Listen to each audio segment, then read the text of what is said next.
Good evening, everyone. I'm Ron Nutter, and welcome to another edition of Techbytes with Ron Nutter. This time I'm going to show you how to make a dumb light bulb smart, and that starts now.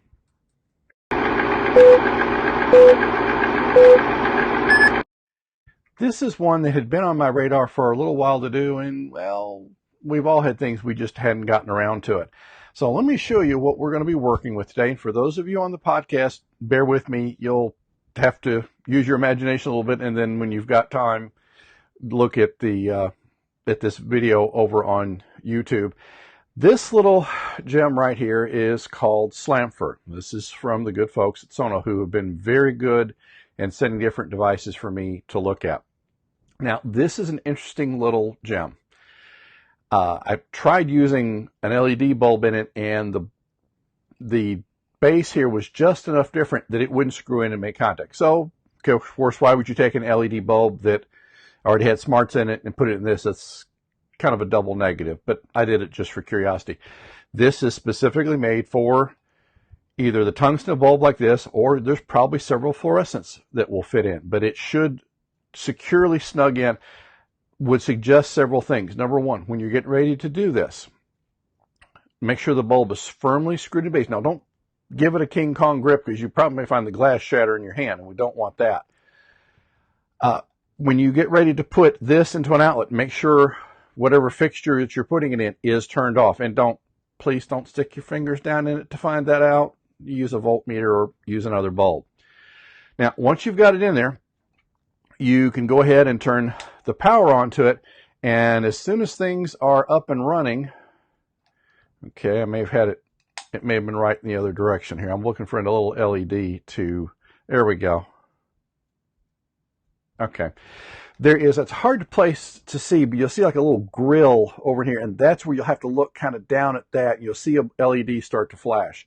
So we've got to use the pairing button, and on the Slampher, you're going to see that right over here. So we'll press and hold that for somewhere between about 7 to 10 seconds. And when that little LED bulb starts, it's kind of what I call the triple blink, and this goes into the documentation. It's just like the other Sonoff devices. So let's go ahead and shift over to my Samsung Smart S9 Plus, and we'll tap plus at the bottom. Let me turn off the graphic here for just a second. And it's got the quick pairing mode, so I'm going to temporarily switch back from that screen, because the next screen is where you pick your SSID, and if you pick one that's 5 gigahertz, the Slampher will complain at you. Make sure you enter your password and tap. I'll get back here. I just closed it out, and you'll get back to that screen and see now it's found the second generation device. So it occurred fairly quickly. So really can't complain on that, and it's got to do some negotiating, and it may be seeing if it sees another device out there. Now it's registering it. Don't worry about that number, because that's one unique to this device, and the one I got, I couldn't find that number on it. So now it's to the point of giving it a name. And I'm just, for this point, since you saw on the other screen that I have several other devices, I'm just going to call this one Slampher, and I'll probably change its name, especially when we get into some of the later videos. And click complete.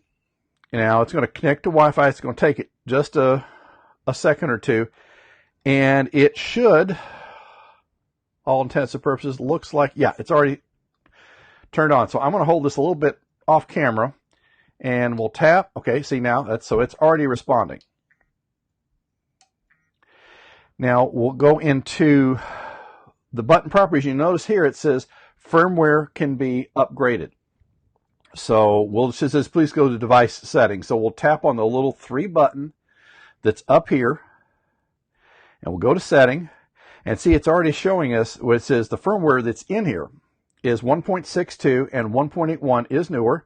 So we'll just tap on the download here,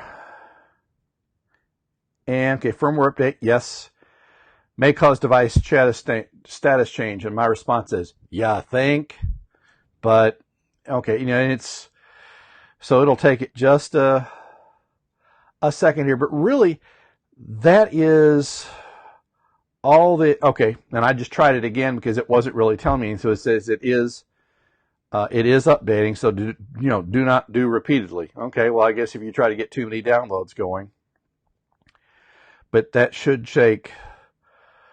Well, we'll shift away from the screen. It'll take you just a little bit of time.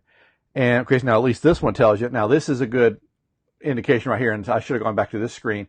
It jumped from 1.6 to whatever, and it was actually at 24% update.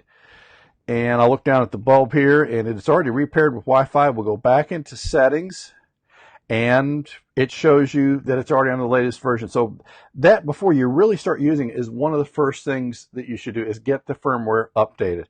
So we'll tap on, turn it up, take the bulb just off a little bit here, and make sure it's got its operation. And just like the Sonoff Basics, this is all it takes to get it up and running. And as you can see, there's really not a lot of options. That means basically is an on-off switch. But if you've got some fluorescent bulbs you want to get used up, if you've got some tungsten bulbs that you want to get used up, this is a good device to do it.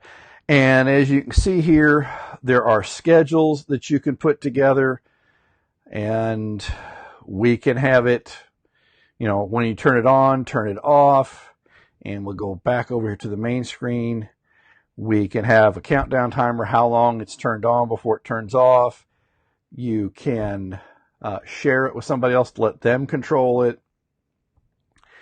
And then if you want to have a loop timer that it, say, turns on once an hour for an hour and then turns off. It's the bottom line here, there's a lot of flexibility to this.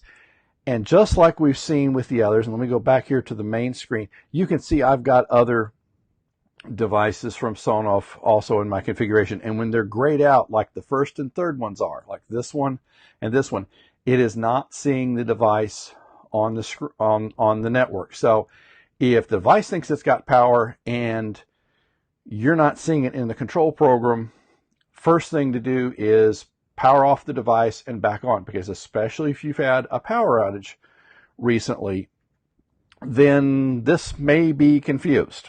And your access point or wireless router, when it restarted, may be some of the problem too. So this is just one step in a process. It's another thing you can do, and I'll be showing you in future videos how to get the same voice control with Alexa, with Microsoft Cortana, with the Google Assistant. So, this should set up just like the others, but I'm just trying to help those that especially are not real comfortable doing this or haven't done it before, showing you exactly the steps that I go through.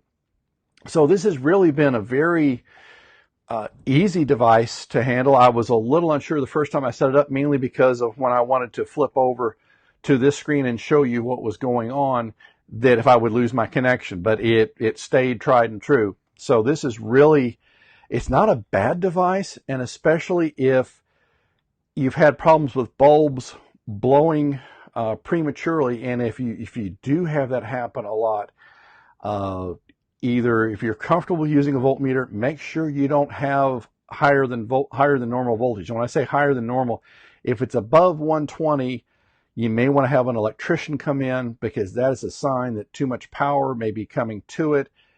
The electrician might be able to do something in the panel, but more likely it may take a call to the power company, because if they're feeding you with too much power, that could be causing other damage that you may not be aware of, and you'd rather nip it now than later. And if you do find yourself in a high voltage situation, there are special bulbs you can buy, which unfortunately you probably won't be able to use this, but I've had a good friend who was dealing with that, and unfortunately there was no way to get it fixed. At least that's what he was told.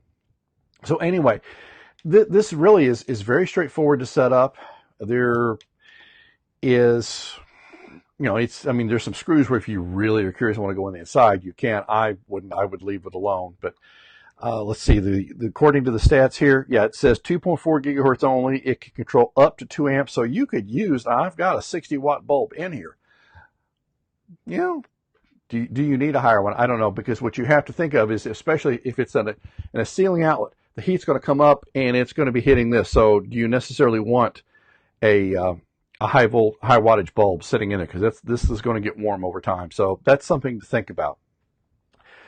And where's a place you can use this? Well, outdoor light on your front door, because if you haven't put or don't want to put a Wi-Fi bulb out there, you can put this, as long as this is somewhat protected from the weather. That's what you want to make sure that's going to be in a safe place.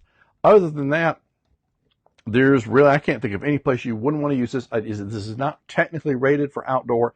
So if you are going to put it in, say, a fixture outside your front door, make sure this is pretty well shielded from the weather, because you don't want to get this getting wet and then having other problems. So like I said, we'll be doing several other videos showing the integration with all three voice systems, much like I did with the other ones, because this one, may set up just a little bit different. We may find that using the name Slampher is not the best thing, but we'll work on that together. Thank you for everyone who's been giving me comments on the videos, and Southern Dad, you corrected me on a few things, and I really appreciate that, because I want to do the best job I can for you on the videos and help you as much as I can. So if any of you have any questions, please feel free to reach out to me in the comments. I may not respond to them that day, but I do try to get to them. If there are any things that you would like me to try, again, please let me know, because I want to help you get as much out of this as you can. I've got some interesting things coming along. I've got waiting anxiously for a few more deliveries from Amazon and a few other places that I should have most of it in this week. And we'll just leave it at that. That's my attempt at doing a teaser, because there's some more good things coming. So thank you for your time, and we'll talk to you again soon.